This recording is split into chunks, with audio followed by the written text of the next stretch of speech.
മുഖാമുഖം പരിപാടിയിൽ അവതാരകയോട് ക്ഷുഭിതനായി മുഖ്യമന്ത്രി. നല്ല ഉദ്ഘാടന പ്രസംഗത്തിന് നന്ദിയെന്ന് പറഞ്ഞപ്പോഴായിരുന്നു മുഖ്യമന്ത്രി ക്ഷുഭിതനായത്.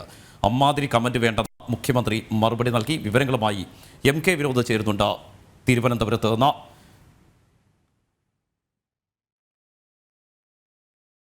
ഈ പരിപാടിയിൽ എല്ലാവരും കാലത്ത് തന്നെ എത്തിയത് അങ്ങേയറ്റം സന്തോഷം പോരുന്ന കാര്യമാണ്. അതിന് എല്ലാവർക്കും അഭിവാദ്യം അർപ്പിച്ചുകൊണ്ട് ഈ പരിപാടിയുടെ ഉദ്ഘാടനം നിർവഹിച്ചത് അറിയിച്ചുകൊണ്ട് അവസാനിപ്പിക്കുന്നു. Thank you sir. വളരെ നല്ലൊരു ഉദ്ഘാടന പ്രസംഗം കാഴ്ചവെച്ചതിന്. അമ്മാതിരി കമന്റ് വേണ്ട കേട്ടോ. നിങ്ങൾ ആളെ വിളിച്ചാൽ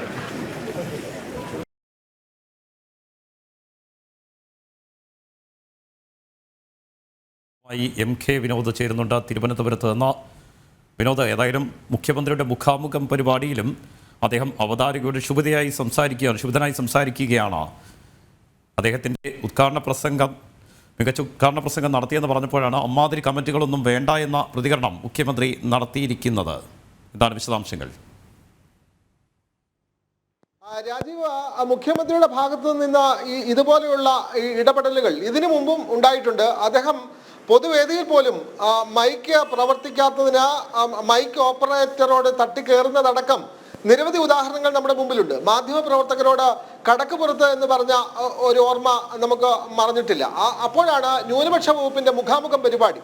ഇന്ന് നിയമസഭാ ഹാളിലാണ് ഈ പരിപാടി നടന്നത്. അവിടെ മുഖ്യമന്ത്രി ഉദ്ഘാടന പ്രസംഗം നടത്തി മടങ്ങുമ്പോഴാണ് അവതാരക സ്വാഭാവികമായും അത്തരത്തിലുള്ള പ്രസംഗം നടത്തുമ്പോൾ ഇത്ര മനോഹരമായ പ്രസംഗം നടത്തിയ മുഖ്യമന്ത്രിക്ക് നന്ദി എന്ന് പറഞ്ഞപ്പോഴാണ് മുഖ്യമന്ത്രി പ്രസംഗം അവസാനിപ്പിച്ച് മടങ്ങാനൊരുങ്ങിയ മുഖ്യമന്ത്രി തിരികെ ആ മൈക്കിൻ്റെ അടുത്ത് വന്നിട്ട് പറയുകയാണ്, ഇമാതിരി കമൻ്റ് ഒന്നും ആവശ്യമില്ല, ഇമാതിരി കമൻ്റ് ഒന്നും വേണ്ട കേട്ടോ എന്നുള്ള വലിയ ഒരു ഉത്തരവ് പോലെ നൽകുന്നത്. എത്രമാത്രം മാനസികമായി അവതാരകയുടെ മനസ്സ് തകർന്നിട്ടുണ്ടാവും. ഒരു മുഖ്യമന്ത്രിയാണ് ഒരു സാധാരണ അവതാരകയോട് ഇത്തരത്തിൽ പെരുമാറുന്നത്. അവതാരക അങ്ങനെ വേദിയിൽ വന്ന് മുഖ്യമന്ത്രിയോട് പറഞ്ഞതല്ല. അത്തരത്തിലുള്ള അനൗൺസ്മെന്റിന്റെ ഭാഗമായിട്ട് ഒരാൾ പ്രസംഗം അവസാനിപ്പിക്കുമ്പോൾ സ്വാഭാവികമായും അവർക്ക് നന്ദി പറയും, അടുത്ത ആളിനെ ക്ഷണിക്കും. അതാണ് ഒരു അവതാരക ചെയ്യുന്ന പ്രധാനപ്പെട്ട കാര്യം. അങ്ങനെ സ്വാഭാവികമായി നടത്തിയ ഒരു പരാമർശത്തിലാണ് മുഖ്യമന്ത്രി വളരെ പെട്ടെന്ന് ക്ഷുഭിതനായി ഇത്തരത്തിൽ സംസാരിച്ചത്. അതും ഒരു വനിതാ അവതാരകയോടാണ് ഇത്തരത്തിൽ മുഖ്യമന്ത്രി പെരുമാറിയത്. ആ സദസ്സിലുണ്ടായിരുന്ന ആരും അതിന് മറുപടി പറഞ്ഞുമില്ല. മുഖ്യമന്ത്രി ഇത്തരത്തിൽ പരുഷമായി പെരുമാറുന്നതിൻ്റെ ഏറ്റവും അവസാനത്തെ ഉദാഹരണമാണ് ഇപ്പോൾ ന്യൂനപക്ഷ വകുപ്പിന്റെ മുഖാമുഖം പരിപാടിയിൽ കണ്ടത്. രാജീവ്, വിനോദ്, പണ്ട് മൈക്കിനെതിരെ കേസെടുത്തതാണ്. മുഖ്യമന്ത്രിക്ക് ഇഷ്ടപ്പെട്ടില്ല എന്ന് പറഞ്ഞുകൊണ്ട് മൈക്കിനെതിരെ കേസെടുത്തതാണ്. ഇവിടെ ഇനി അവതാരകയ്ക്കെതിരെ കേസെടുക്കാൻ നിർദ്ദേശമുണ്ടാകുമോ മുഖ്യമന്ത്രി? അങ്ങനെ നിർദ്ദേശം വന്നാൽ പോലും നമ്മൾക്ക് അതിശയം വിചാരിക്കേണ്ട കാര്യമില്ല. അവതാരക ഇത്തരത്തിൽ പരാമർശം നടത്തിയ അവതാരകയ്ക്കെതിരെ കേസെടുക്കാം.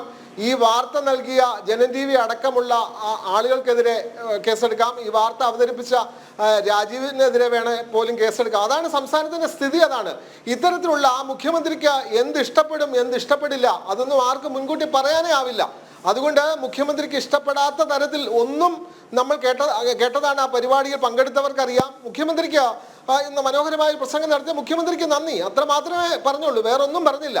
പ്രകോപനം ഉണ്ടാകത്തക്ക രീതിയിലുള്ള ഒരു പരാമർശവും നടത്തിയില്ല. അവിടെയാണ് മുഖ്യമന്ത്രി വളരെ പെട്ടെന്ന് ക്ഷുഭിതയായി സംസാരിച്ചത്. അതും ഒരു പൊതുവേദിയിൽ ഒരു അവതാരകയോടാണ് ഒരു കേരള സംസ്ഥാനത്തിന്റെ മുഖ്യമന്ത്രി ഇങ്ങനെയൊക്കെ പെരുമാറുന്നത്. രാജീവ്, ഏതായാലും അവതാരകയോട് മുഖാമുഖം പരിപാടിയിൽ ക്ഷുഭിതനായാണ് മുഖ്യമന്ത്രി സംസാരിച്ചിരിക്കുന്നത്. അമ്മാതിരി കമന്റുകളൊന്നും വേണ്ട, സ്വന്തം ജോലി നോക്കിയാൽ മതിയെന്ന സന്ദേശം കൂടിയാണ് മുഖ്യമന്ത്രി അവതാരകയ്ക്ക് നൽകിയിരിക്കുന്നത്. വിനോദാണ് തിരുവനന്തപുരത്ത് നിന്ന് വിശദാംശങ്ങൾ നൽകിയത്.